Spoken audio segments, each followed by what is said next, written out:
this fine Wednesday in New York City. We got a lot to talk about. I've identified the real concern that may stop the New York Yankees. The New York Mets continue to suck. There is a threat looming to the New York Knicks, and the great Darryl Strawberry will join the show at 5 o'clock. Listen, man, I feel bad for Ranger fans. I feel bad for Panther fans, and I feel bad for myself, too, because I don't know how you experienced this as an athlete, as a guy that played in the Super Bowl, a guy that's played in the postseason, but it is 2 o'clock the day after a playoff game, and I'm emotionally drained. Like, I can't take anymore, and I'm not even a Ranger fan. And so I know that it's cool that the New York Rangers are in the Eastern Conference Finals. It's not cool that they lost last night. We'll get into why that happened. But they have now played 3 consecutive overtime games. They have now played 5 overtime games in the last 2 rounds. You are lying if you tell me this is fun. This is not fun. Yeah. And I say this as an IHO, as an independent hockey observer. Last night, I was hiding under my couch. Last night, there was nothing fun about stressful, emotionally draining playoff hockey. I think I speak for everybody when I say this sucks. Well, you know what makes it hard? I would imagine, because obviously in football, we didn't play games like this. Playoffs weren't like this. You had a week in between. But it's a day between every game. And they're traveling. So you play a game, these games in late. I'm assuming you get up and travel the next day, or maybe you go home that night, whatever it is. You travel that subsequent evening, but you don't have any time to rest. There's no recuperation or recovery time, and so you're just basically playing back to back to back, and you're going into double or overtime in a lot of these games.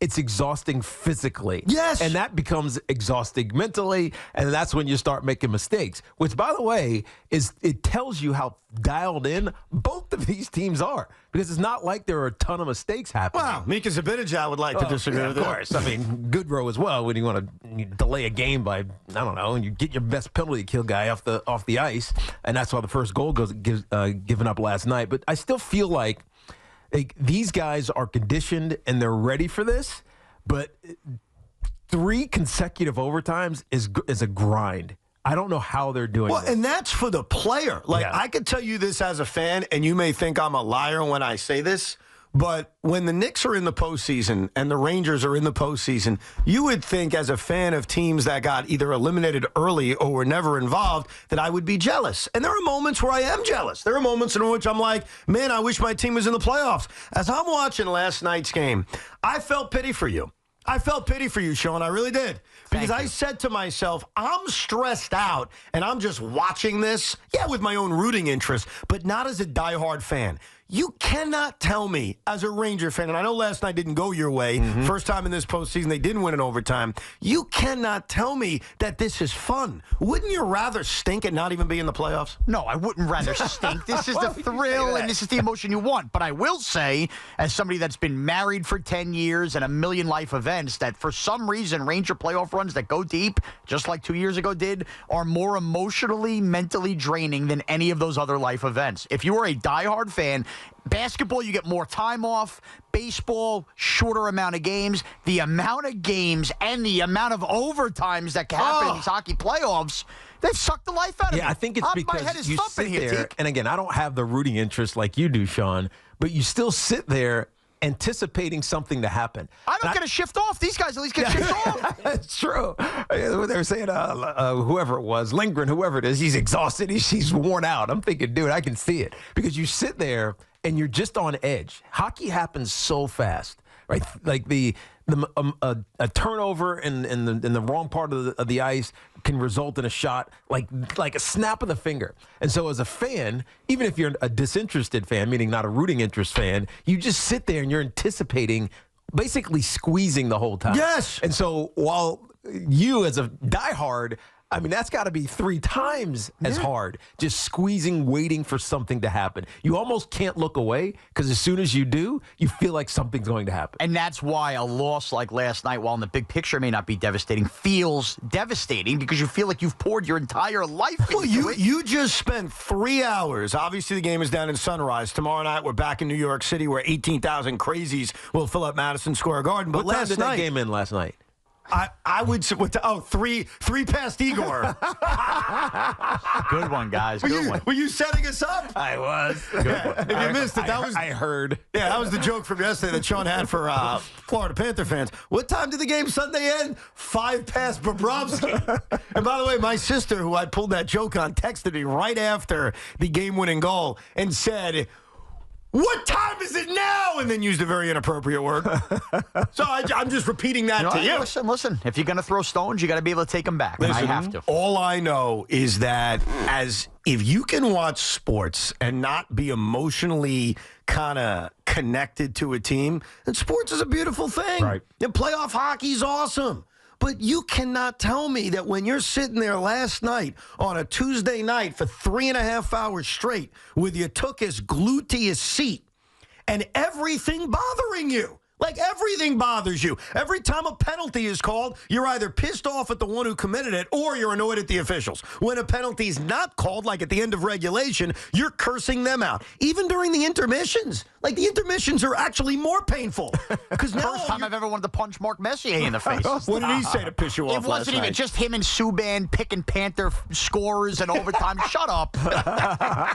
Dude, I'm telling you, I love sports. I hate this. This is one of those rare times where I was like, I am so glad I don't have a team involved. Three straight overtime games enough. Can I go to bed? You deserve a break. No, all of you guys, Ranger fans, win or lose, Game 5 at Madison Square Garden tonight, can they not send you to overtime? Tonight? I'm sorry. Tomorrow night. Are you Sean McDonough? You don't know what day the game's on? Tomorrow night, Well, whatever. I mean, that's what I mean. They run together. It's only a day off. And I mean, I was actually asking when the game ended because did they come home and get home at 2 in the morning? I think they left this morning. All right, so they left this. It's even worse. So they leave this morning. They land at, let's say, 10 o'clock, 11 o'clock. They go home. They lay down for a minute. And they got to get up an hour later and start to live the day, go to, I don't know, treatment, whatever it may be, go to bed tonight and get up and play a game tomorrow. It's not a lot of time. Yeah, I still think they have it easier than Sean Morash and diehard Ranger fans. No, we don't get shifts off. Exactly.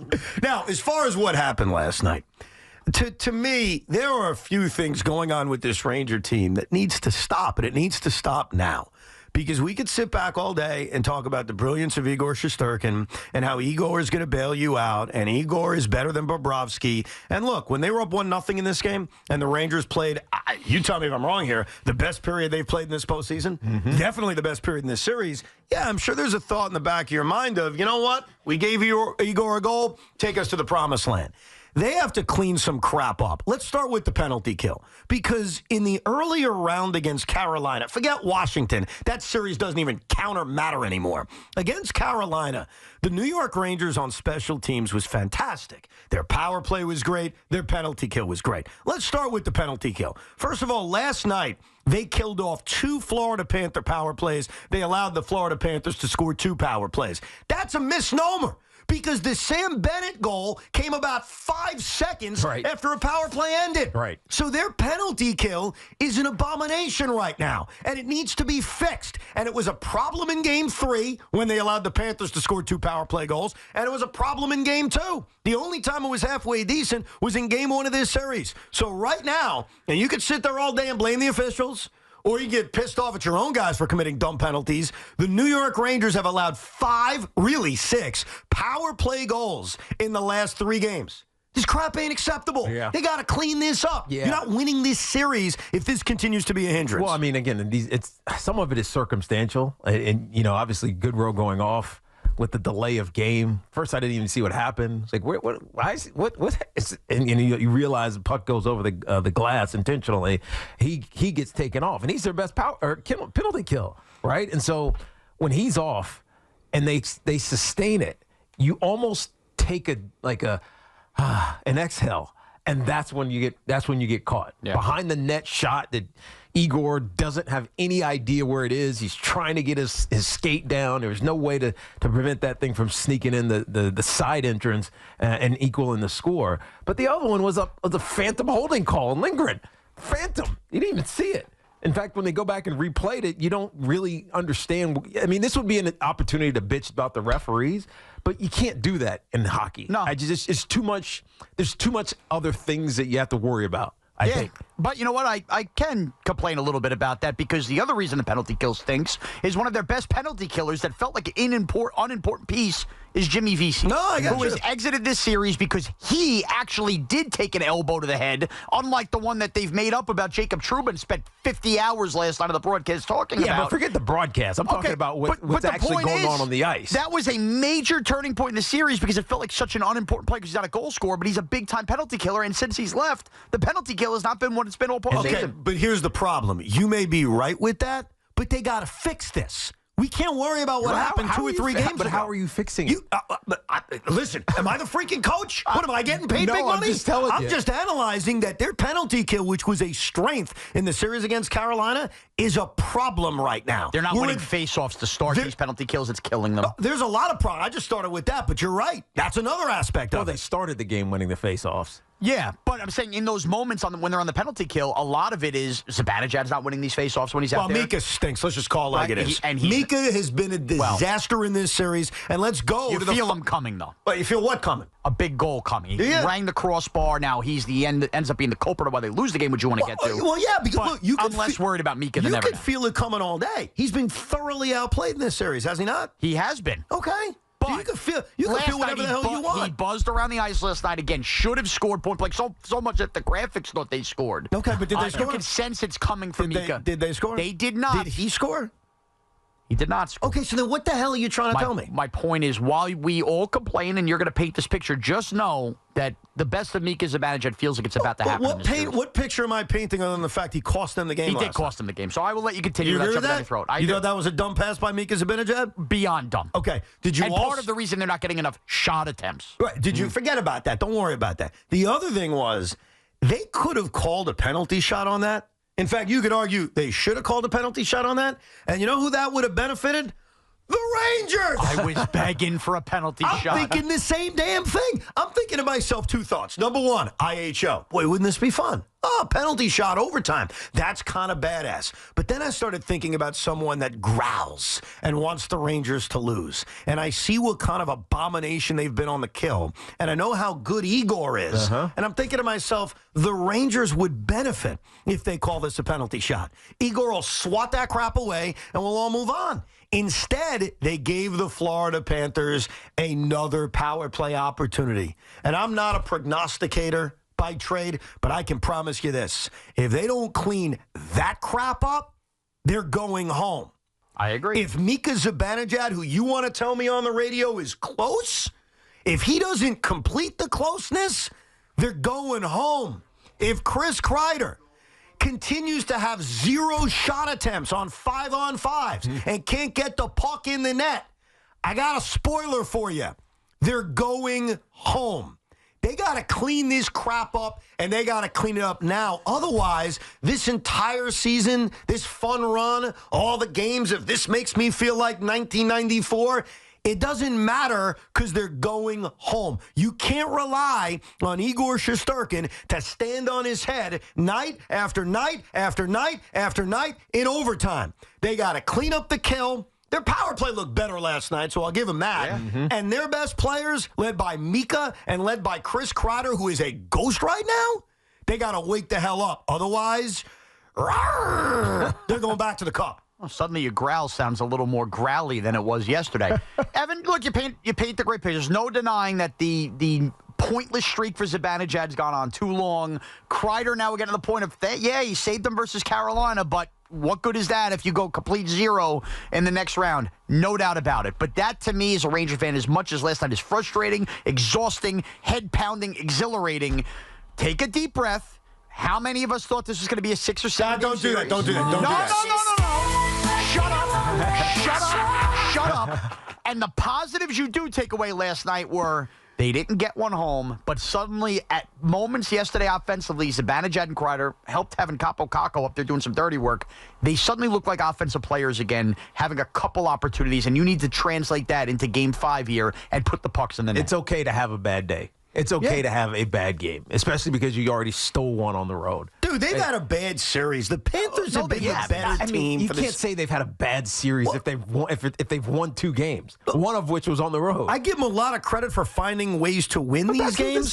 That's who this team has been. I understand that, but the Florida Panthers have thoroughly outplayed them, other than the first period last night. Weren't we talking about this when the Knicks were still in the playoffs as well? How the Knicks and the Rangers felt kind of very similar. Had a lot of difficulties with the Knicks. It was obviously injuries. With the Rangers, it was other things. But they always found ways to win. They always found ways to persevere, to push through. How many deficits were they in these 2 series so far? Actually, now in the 3rd series, they were always down. I remember us talking about this. They're always down the first goal, always. Yet they find a way back. Then they get down another goal. Then they find a way back, and ultimately they persevere to the end. So you can't be worried about one game that was particularly bad, especially with the opportunities missed, because this team has proven to be resilient. And I will say this. It's more than one game, and they got to clean this crap up. And it's great to take a deep breath and say we're going back to Madison Square Garden, and it's a best-of-3 series now, because it is. But they've got to clean this up. And it starts with the stars. And you touched on something before, and this is why I'm mad at myself. I kick myself for this. When Chris Kreider had that incredible performance against the Carolina Hurricanes, I said passively to you guys, that was amazing. That was an incredible moment. What an all-time Ranger. But, boy, they got to back it up in the next round. And I said it in a quiet voice. I should have said it in a louder voice, because there isn't a damn Ranger fan alive right now that gives a rat's ass about what he did against Carolina. No one is going to celebrate what he did against Carolina unless he wakes up now. And he's been invisible in this series. Invisible. The fact that he doesn't have a shot on goal in any 5-on-5 situation, and we are 5 games into this series, 4 games into this series, is mind-numbing to me. And so what he did against Carolina, that's great. That's amazing. That was an incredible moment. But it will die in Ranger history if he doesn't wake up now. Now. That's all I'm saying. And don't take this as I'm talking trash. Take this as I'm talking real. I'm talking real about what your hockey team needs to do to win 2 of these final 3 games and go to a place I thought they were going to go, that you think they're going to go, and a place that they better go to. They will. And that's the Stanley Cup Finals. They will. Clean it up. You ask me how, Tiki? I don't freaking know. I'm not Peter Laviolette. But I'm sitting there like all of you guys, hiding under my chairs watching these games, thinking to myself, this is not fun to watch. There is nothing fun about this. If the Panthers don't get a power play, which they did in that spot, they don't win the game in overtime. The Rangers have proven they have their number in overtime. That was the luck of the draw last night. They screwed up mightily. Luck of the draw? What do you mean luck of the draw? Bottom line is Mika turned the puck over, and the Rangers committed a desperate penalty. Terrible. Like, what are you turning this into? Wheeler's slow as molasses. Excuse me, what are you turning this into? Bad luck? No, last night was a little bit of bad luck for them. Yeah, because they didn't get a lot of the calls go even. The lingering call was terrible. I don't mean to blame officials, but officials are a big reason the Rangers lost last night. You blame Mika Zibanejad. That pass is why the Florida Panthers got a power play opportunity in overtime, dude. But the only reason Florida's even in overtime is because they were kind of gifted and the Rangers weren't a couple power plays. That's your takeaway from losing this game? I believe last night was the most the officials had inserted themselves all series long. Yes, I did. Look, I'm not going to... And by the way, Rangers had other chances, but the refs can't get in the way they did last night. I want to make this very clear. I'm not defending every call the officials made. Should there have been a cross-track or even a trip at the end of regulation? Yes. It appears like they missed the call. I'm not disagreeing with you. But to put that, to point at that and say that's why we lost... Dude, one of your best players committed a boneheaded turnover. It's not one reason they lost, Evan. I'm just giving you a couple. And by the way, the NHL's not stupid. They look around, they see what's going on in the NBA. Good job by Minnesota last night going, geez, we might have a week to ourselves here. Guys, make sure the Rangers aren't taking care of this in 5 games. That's what it felt like last night. Are you high right now? Stop. I wish I was, Evan. Why are you referencing the Boston Celtics sweeping the Pacers? Look, ESPN's got some blocks to fill here with no basketball. More ashes, but he won't let it That is true. That is a fact. That is a fact. That's what happens when he's scared. He starts making up wild but rumors. It's based on fact, though. When we come back, the New York Ranger fan, what concerns you the most going into Game 5? Plus, are you with me? All this isn't fun. This actually sucks to watch. You almost wish you were a Devil or Islander fan and you wouldn't have to have this kind of stress watching your team play. Toll-free number is 888-808-1019, 888-808-1019. A lot of baseball to get to as the show rolls on, including identifying the one big issue the Yankees are going to have to identify soon, and they're going to have to fix it soon. I've identified it. We'll see if they fix it.